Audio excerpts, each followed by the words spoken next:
નમસ્કાર મિત્રો, દેશ અને દુનિયાના સુપરફાસ્ટ સમાચારમાં તમારું સ્વાગત છે। કડવા ચોથનું વ્રત પૂરું કરીને મહિલા 16 વર્ષના પ્રેમી સાથે ફરાર થઈ ગઈ। ઉત્તર પ્રદેશના ગોરખપુરમાંથી એક ચોંકાવનારો કિસ્સો સામે આવ્યો છે। અહીં બે બાળકોની માતા અને બ્યુટી પાર્લર સંચાલિકા પર 16 વર્ષના કિશોરને ભગાડી જવાનો આરોપ છે। બંને વચ્ચે ઇન્સ્ટાગ્રામ ઉપર મિત્રતા થઈ હતી। ત્યારબાદ ફોન ઉપર વાતચીત વધી અને પ્રેમ સંબંધ શરૂ થયો। આ અફેર બાદ મહિલા કિશોરને લઈને ફરાર થઈ ગઈ છે। થોડા દિવસ પહેલા જ મહિલા પતિ માટે કડવા ચોથનું વ્રત પણ કરી રહી હતી। મિત્રો, અન્ય મહત્વના સમાચારની વાત કરીએ તો પૃથ્વી પરનો સૌથી મોટો દરવાજો, વિશ્વનો સૌથી મોટો અને સૌથી ઊંચો દરવાજો ભારતના ઉત્તર પ્રદેશમાં આવેલો ફતેહપુર સિકરી સ્થિત બુલંદ દરવાજો છે।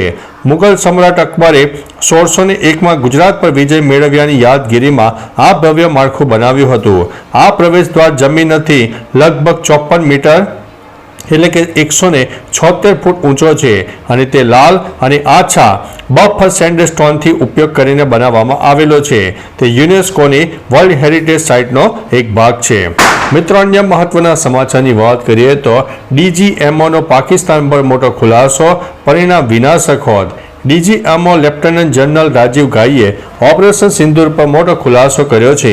તેમણે કહ્યું છે કે 4 દિવસના સંઘર્ષ બાદ પાકિસ્તાને જ્યારે યુદ્ધ વિરામની અપીલ કરી ત્યારે ભારતીય નૌસેના અરબી સમુદ્રમાં કાર્યવાહી માટે તૈયાર હતી। ઘાઈએ ચેતવણી આપી કે જો પાકિસ્તાન નરમ ન પડ્યું હોત અને સંઘર્ષને આગળ વધાર્યો હોત તો તેના માટે પરિણામો વિનાશકારી સાબિત થાત। મિત્રો, અન્ય મહત્વના સમાચારની વાત કરીએ તો ટ્રમ્પની હમાસને ચેતવણી।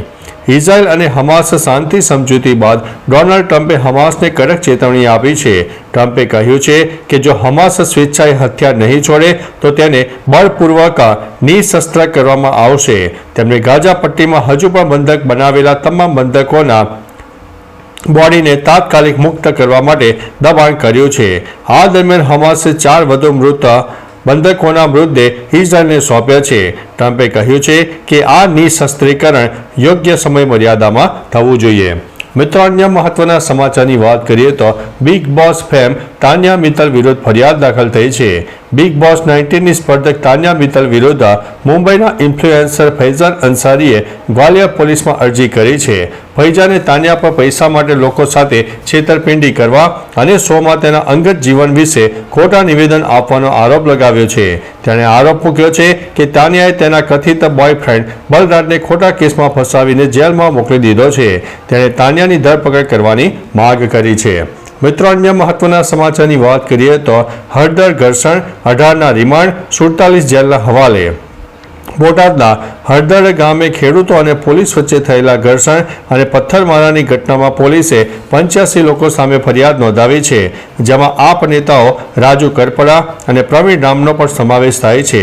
પોલીસે 65 લોકોની અટકાયત કરી છે, જેમાંથી 18 આરોપીઓના 6 દિવસના રિમાન્ડ મંજૂર કરવામાં આવ્યા છે, જ્યારે 47ને જેલ હવાલે કરાયા છે। અન્ય 20 આરોપીઓ હજુ ફરાર છે। આ મુદ્દે હવે રાજકીય રંગ પણ પકડાઈ રહ્યો છે। મિત્રો, અન્ય મહત્વના સમાચારની વાત કરીએ તો દિવાળીમાં ફરવા જવાનો ક્રેઝ 25% ઘટ્યો છે। દિવાળીના તહેવારોમાં ગુજરાતીઓનો ફરવા જવાનો ક્રેઝ ગત વર્ષની તુલનામાં 25% ઘટી ગયો છે। ટિકિટના 15થી 20% ઊંચા ભાવ આ ઘટાડાનું મુખ્ય કારણ છે। ડોમેસ્ટિકમાં કેરળ, ગોવા અને રાજસ્થાન હોટ ફેવરિટ છે। વિદેશમાં બાલી, વિયેતનામ અને કઝાકિસ્તાન જવાનો ક્રેઝ વધ્યો છે। જોકે લેહ અને લદ્દાખ અને નેપાળમાં આંતરિક વિખવાદને કારણે ત્યાં જવાનું ટાળવામાં આવ્યું છે। મિત્રો, અન્ય મહત્વના સમાચારની વાત કરીએ તો પહેલા ટેરિફ લગાવ્યો, હવે અમેરિકાએ ભારતનો સપોર્ટ માંગ્યો છે। ચીને રેર અર્થ મિનરલ્સ નિકાસના નિયમો કડક કરતા અમેરિકાની ચિંતા વધી છે। આ મિનરલ્સ પર ચીનના વર્ચસ્વને રોકવા માટે અમેરિકાએ ભારત અને યુરોપિયન દેશો પાસે સહયોગ માંગ્યો છે। અમેરિકી નાણામંત્રી સ્કોટ બેન્સેન્ટે કહ્યું છે કે તેમને ભારત અને અન્ય એશિયન દેશો તરફથી પૂરતો સપોર્ટ મળવાની આશા છે। અમે નિકાસ પ્રતિબંધો સહન નહીં કરીએ। આ સહયોગ વૈશ્વિક સપ્લાય ચેઇનને સુરક્ષિત કરવા માટે મહત્વપૂર્ણ છે। મિત્રો, અન્ય મહત્વના સમાચારની વાત કરીએ તો ગઈકાલે ગુજરાતમાં આવ્યો ભૂકંપ। સવારે વલસાડ અને આસપાસના વિસ્તારોમાં 2.5ની તીવ્રતાનો ભૂકંપ અનુભવાયો છે. સવારના 8:25 આવેલા આ આંચકાથી લોકો થોડી વાર માટે ઘરની બહાર દોડી આવ્યા હતા. ભૂકંપનું કેન્દ્રબિંદુ વલસાડથી 46 કિલોમીટર દૂર હતું અને તેની અસર ખાસ કરીને ગ્રામ્ય વિસ્તારોમાં વધુ અનુભવાઈ હતી. જોકે કોઈ જાનહાનિ કે માલહાનિના સમાચાર નથી, જે રાહતની વાત છે. તંત્ર દ્વારા લોકોને સાવચેત રહેવા અને અફવા ન ફેલાવવા માટે સલાહ આપવામાં આવી હતી. મિત્રો, અન્ય મહત્વના સમાચારની વાત કરીએ તો 4 સ્ટેશનો ઉપર પ્લેટફોર્મ ટિકિટનું વેચાણ બંધ.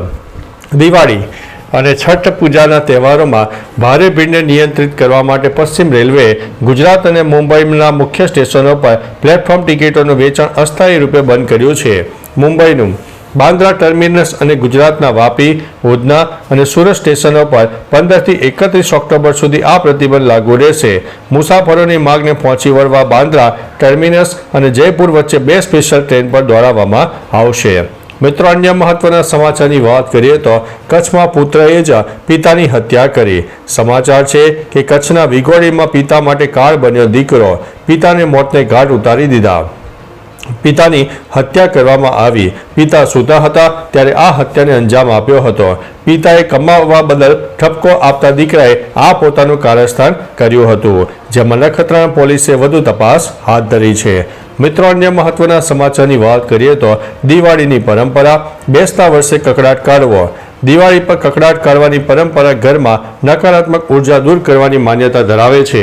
આ પરંપરા મુજબ દિવાળી અને બેસતા વર્ષની વહેલી સવારે મીઠું, માટલો કે પુડલાને ઘરથી દૂર 4 રસ્તા પર ફેંકી આવવાની નકારાત્મક શક્તિઓ દૂર થાય છે. આ કાર્ય ઘરના સ્ત્રીઓ વહેલા સવારમાં કરીને ઉર્જાવાન અને પવિત્ર વાતાવરણ સર્જતી હતી.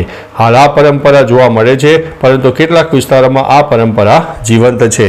મિત્રો, અન્ય મહત્વના સમાચારની વાત કરીએ તો રાજકોટમાં પીએમ મોદીના ફોટો ઉપર શાહી ફેંકવામાં આવી છે. રાજકોટમાં ભાજપના પ્રદેશ પ્રમુખ જગદીશ વિશ્વકર્માની રેલી પહેલા બહુમાળી ચોક નજીક પીએમ મોદીના ફોટોવાળા બેનર પર અજાણ્યા શખ્સોએ શાહી ફેંકી હતી. આ ઘટનાને પગલે રાજકારણ ગરમાયું છે અને મહાનગરપાલિકાએ તાત્કાલિક બેનર દૂર કર્યું હતું. પોલીસે જણાવ્યું હતું કે આ બાબતે કોઈ ફરિયાદ મળી નથી, પરંતુ ફરિયાદ મળશે તો કાયદેસરની કાર્યવાહી હાથ ધરાશે. મિત્રો, અન્ય મહત્વના સમાચારની વાત કરીએ તો બ્રિટનના સ્કિલ્ડ વિઝા નિયમો વધુ આકરા બન્યા. બ્રિટને વસાહતીઓ પર અંકુશ લાવવા સ્કિલ્ડ વર્ક વિઝાના નિયમો કડક બનાવ્યા છે. 8 જાન્યુઆરી 2026થી અરજદારોએ A લેવલ સમકક્ષની આખરી secure English language test pass કરવી પડશે. ગૃહ સચિવ સબાલા મહેબૂબે કહ્યું છે કે બ્રિટન આવવા માટે અમારી ભાષા શીખવી અને સમાજમાં યોગદાન આપવું પડશે. ઉપરાંત ગ્રેજ્યુએટ રૂટ વિઝાની મુદત 2 વર્ષથી ઘટાડીને 18 મહિના કરાશે અને કંપનીઓ માટે ટેક્સ વધારાશે. મિત્રો, અન્ય મહત્વના સમાચારની વાત કરીએ તો ગુજરાત હાઈકોર્ટના 2 જજની ટ્રાન્સફર. કેન્દ્ર સરકારે સુપ્રીમ કોર્ટ કોલેજિયમની ભલામણ સ્વીકારીને ગુજરાત હાઈકોર્ટના 2 ન્યાયાધીશોને બદલીના આદેશ જારી કર્યા છે. જસ્ટિસ સંદીપ ભટ્ટની મધ્યપ્રદેશ હાઈકોર્ટમાં, જ્યારે જસ્ટિસ CM રોયની તેમની પેરેન્ટ હાઈકોર્ટ આંધ્રપ્રદેશમાં ટ્રાન્સફર કરવામાં આવી છે. અગાઉ જસ્ટિસ સંદીપ ભટ્ટની ટ્રાન્સફર ભલામણોનો ગુજરાત હાઈકોર્ટ એડવોકેટ એસોસિએશને વિરોધ કર્યો હતો, છતાં બદલીના આદેશ અપાયા છે. મિત્રો, અન્ય મહત્વના સમાચારની વાત કરીએ તો અમદાવાદમાં ABVPનું વિરોધ પ્રદર્શન. અમદાવાદમાં ABVP દ્વારા JG યુનિવર્સિટીની બહાર વિરોધ પ્રદર્શન કરવામાં આવ્યું. અગાઉ સિક્યુરિટી ગાર્ડ અને કાર્યકરો વચ્ચે બબાલ થઈ હતી. રિવોલ્વરથી હુમલો થયાનો આક્ષેપ. વિદ્યાર્થીઓને કાર્યકરો ઉપર હુમલો થયો હતો, જેમાં વિદ્યાર્થીઓ ઘાયલ થયા હતા. હાલમાં કાર્યકરો સિક્યુરિટી ગાર્ડને કાઢીને દેવાની માગણી તેમજ યુનિવર્સિટીના વાઇસ ચાન્સેલર અને રજિસ્ટ્રારના રાજીનામાની માંગ સાથે વિરોધ કરી રહ્યા હતા. મિત્રો, અન્ય મહત્વના સમાચારની વાત કરીએ તો પીએમ મોદી મંગોલિયા રાષ્ટ્રપતિની મુલાકાત. મંગોલિયાના રાષ્ટ્રપતિ ખુરલસુખ-ઉખનાએ પીએમ મોદી સાથે નવી દિલ્હીમાં મુલાકાત કરી. બંને નેતાઓ વચ્ચે 15,000 કરોડની ઓઇલ રિફાઇનરી, યુરેનિયમ સપ્લાય અને સંરક્ષણ સહયોગ વધારવા સહિત 10 કરારો થયા. ભારતે 2026માં બુદ્ધના 2 શિષ્યોના પવિત્ર અવશેષો મંગોલિયા મોકલવાની જાહેરાત કરી છે. પીએમ મોદીએ કહ્યું છે કે ભારત મંગોલિયાના વિકાસમાં મજબૂત અને વિશ્વસનીય મિત્ર બનશે. તો ચાલો મિત્રો, ફરીથી દેશ અને દુનિયાના સુપરફાસ્ટ સમાચાર લઈને મળતા રહીશો. ત્યાં સુધી અમને રજા આપશો. નમસ્તે.